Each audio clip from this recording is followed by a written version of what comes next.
नमस्कार, मी प्रमोद गोसावी प्रतिबिंबमध्ये आपलं सहर्ष स्वागत करतो। आजचा विषय आहे आपला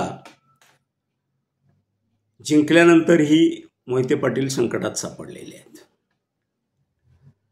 माढा लोकसभा मतदारसंघात येणाऱ्या 6 लोकसभा मतदारसंघापैकी सोलापूर जिल्ह्यातले 4 विधानसभा मतदारसंघ हे माढा लोकसभा मतदारसंघात समाविष्ट आहेत।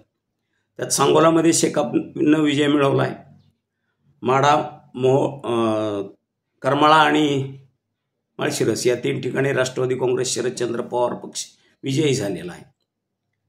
हा झालेला पराभव हा भाजपाच्या जिव्हारी लागलेला आहे। मोहिते पाटलांचे कट्टर विरोधक म्हणून ओळखले जाणारे शिंदे बंधू माढा आणि करमाळा या दोन्ही विधानसभा मतदारसंघात पराभूत झालेत। ते पराभूत झाले आणि मोहित्यांचं या मतदारसंघावरचं राजकीय वर्चस्व अधोरेखित झालं। जेमतेम 1 महिना होतोय आता या विधानसभा निवडणुकीच्या निकालाला। त्या अगोदरच म्हणजे आता महिना झालायच, आज साधारणपणे 25 तारीख आहे, म्हणजे 1 महिना झालाय। मोहित्याने आपलं वर्चस्व सिद्ध केलं, परंतु भाजपच्या राम कापसे सातपुतेना आणि गोपीचंद पडळकरांना मोहित्यांची ही खेळी रुचली नाही। त्यांनी रणजितसिंह मोहिते पाटलांवर पक्षातून हकालपट्टी करण्याची कारवाई करायची मागणी केली। राम सातपुते एवढ्यावरच नाही थांबले, तर त्यांनी 1.5 महिन्यात मोहिते पाटलांना जेलमध्ये घालायची धमकी देखील दिली। वास्तविक पाहता मोहिते पाटील ज्या कारणामुळे भाजपात गेले होती तीच कारणं भाजपात असतानाही रणजितसिंह नाईक निंबाळकरांनी शिंदे बंधूंबरोबर वाढवलेल्या मैत्रीने निर्माण झाली, पुढे आली आणि त्यामधून मोहिते पाटलांनी भाजपा सोडून राष्ट्रवादीत जायचं ठरवलं। ते राष्ट्रवादीत गेले, लोकसभेला उभा राहिले, विजयी झाले।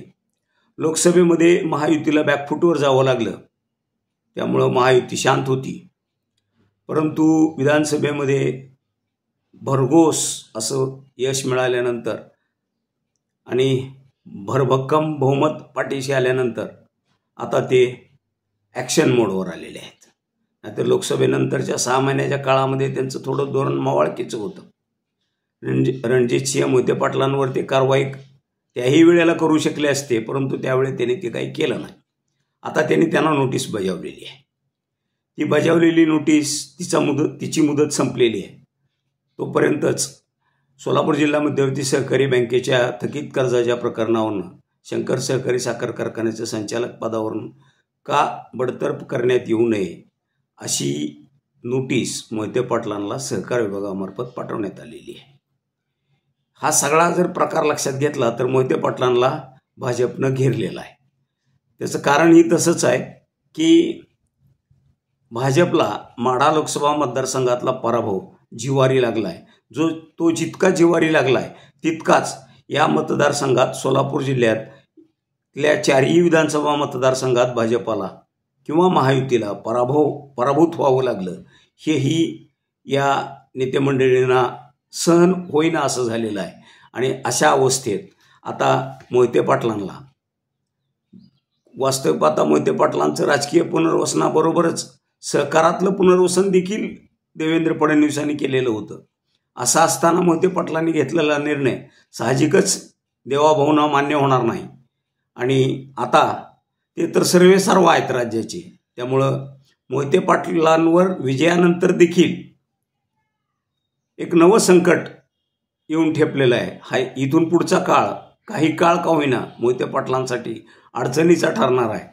यातून ते कसा मार्ग काढतायत किंवा ते कसं यातून सही सलामत बाहेर निघतायत हे पाहणं औत्सुक्याचं ठरणार आहे। धन्यवाद। आज आपण याच ठिकाणी थांबतोय। हा व्हिडिओ तुम्हाला आवडला तर लाईक करा, शेअर करा आणि सबस्क्राईब करायला देखील विसरू नका। धन्यवाद।